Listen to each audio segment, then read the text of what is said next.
고양이 아토피 질환은 알레르기의 한 형태입니다. 하지만은요, 알레르기 질환 중 만성적이고 반복적인 형태로 나타나는 질환입니다. 아토피는 보통 유전적인 요인에 의해서 발생하는 경향이 있으며 환경적인 요인 역시 중요한 역할을 합니다. 아토피성 질환의 대표적인 예로는요, 아토피 피부염이나 천식, 알레르기성 비염 같은 것들이 있습니다. 자, 저는 수의사 윤쌤이고요. 오늘은 종종 고양이에서 보이는 굉장히 괴로운 피부 질환인 아토피성 피부 질환에서 알아보도록 하겠습니다.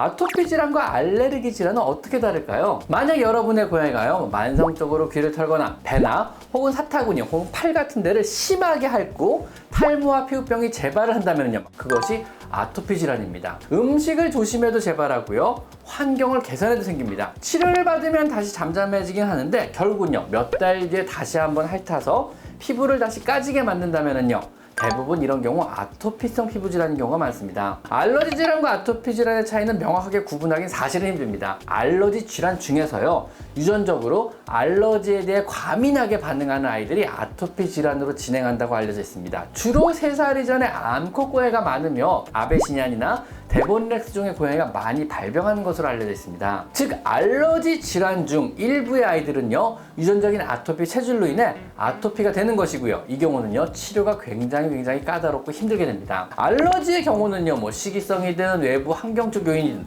원인 자체를 제거하면요, 대개는 그 증상이 완화되고 굉장히 좋아지는데요. 하지만 아토피 질환은요, 원인이 뚜렷지 않으며 먼지, 진드기, 향수, 로션, 각종 음식 등 세상의 모든 것이 원인으로 작용할 수가 있고요. 또 치료가 쉽지 않은 이런 특징을 가지고 있는 질환입니다. 즉, 알러지 질환은요, 알러지 원인 물질에 노출되면은요, 몸의 면역기계가 정상적으로 작동하여 이 질환을 스스로 치료하려는 몸의 반응이 정상적으로 일어나는 상태를 말하고요. 아토피 질환은요, 이 대응이 아주 과민하게 일어나 심한 소양감으로 엄청나게 오버그름, 엄청나게 핥아대거나 심하게 긁어서 스스로의 몸을 망가뜨리는 경우에 해당되게 되는 겁니다. 예를 들면은요, 서울 도심의 은행에 강도가 출몰한다면은요, 정상적인 면역체계 하에서는요, 경찰들이 출동해서 강도를 잡으면 됩니다. 근데 만약에 아토피 체질의 경우는요, 이 대응체계가 굉장히 과민하게 작동하여 강도 하나를 잡는데요, 군대가 출동하고 미사일과 대포를 사용하여 도심 전체를 초토화시키게 되는 것입니다. 즉, 뭔가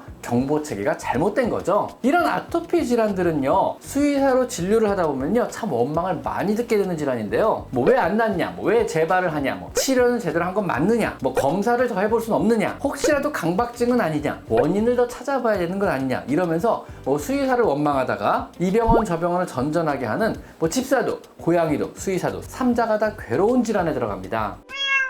그럼 이런 아토피 질환이 있다 그러면은요, 언제 병원에 가봐야 할까요? 생각보다 알레르기나 아토피 피부 질환의 경우는요, 이미 진행을 많이 한 경우에 병원에 와서 치료가 오래 걸리거나 손쓰기 힘들 때 오는 경우가 많은데요. 이런 경우는요, 집사들의 생각이 고양이는 원래 그루밍을 하루 종일 하는 것이 정상 행동이라고 생각하는 경우가 많기 때문에 그렇습니다. 초기에 치료를 들어가면은요, 의외로 치료도 쉽고요, 또 관리 또한 용이한 경우가 많습니다. 그러나 심한 그루밍을 보이며 또 이런 증상이 시작된다면요, 빨리 병원에 내원하는 것이 좋은데요. 주로 배나 혹은 사타구니를 심하게 핥거나 목 부분 혹은 귀 부위를 심하게 가려워하고요, 오버그루밍을 특징으로 하며 눈 주위가 붉고요, 알러지성으로 재발하는 결막염이 자꾸 생긴다면은요, 혹은 특정 음식물을 섭취하고 난 뒤에 구토나 설사를 지속한다면은요, 바로 병원에 데려가 보시는 것이 좋습니다. 그럼 병원에서는요, 이런 알러지 질환이나 아토피 질환을 어떻게 치료할까요? 사실 가장 효과 좋은 치료 방법은요, 스테로이드를 사용하는 것입니다. 많은 분들이 스테로이드 치료에 대해서 걱정을 하고 또 안 좋은 시선을 가지고 계신 것은 사실이나, 수의사가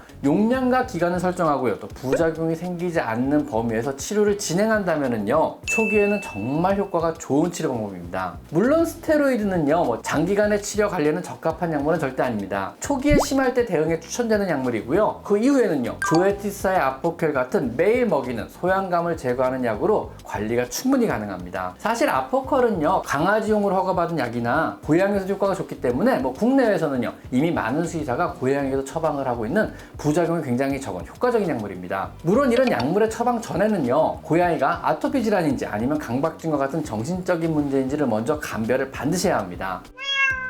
이런 알러지성 피부 질환을 가지고 있는 고양이의 예방 방법은요, 매일 브러싱을 해주어서 죽은 털을 솎아주시고요. 고양이가 주로 사용하는 침구류는요, 매주 세탁하고 햇볕에 바짝 말려주시는 것이 좋습니다. 사람이 먹는 음식은요, 절대로 주시면 안 되고요. 사료나 간식 역시 믿을 수 있는 회사의 것들로만 주셔야 합니다. 그리고 간식 역시 말린 류의 간식은 안 주시는 게 좋고요. 피부를 간지러거나 귀를 털거나 배를 심하게 앓기 시작한다면요, 빨리 병원에 데려가며 평소 진드기 예방약을 철저하게 발라줍니다. 공기청정기를 항시 가동시키고요. 집에서는 되도록 튀김류 요리는 하지 않는 것이 좋고요. 디퓨저 사용 역시 자제해 주시는 것이 좋습니다. 보조 재료는요, 오메가3 영양제나 퓨리나 포티플로라 같은 효과가 검증된 유산균은 어느 정도 도움이 됩니다. 만약 그 증상이요, 굉장히 만성적이고 또 심하다면은요, 치료와 더불어 사료 역시 가수분해 사료와 같은 처방식으로 교체해 주시는 것을 권장드립니다. 자, 지금까지 저는 수의사 윤쌤이었고요. 오늘은요, 고양이의 삶도 또 보호자의 삶도 고통스럽게 만드는 고양이 알러지성 피부 질환의 원인과 그리고 관리 방법에 대해서 한번 알아봤습니다. 자, 오늘은 여기까지 마이펫 상담소였습니다. 감사합니다.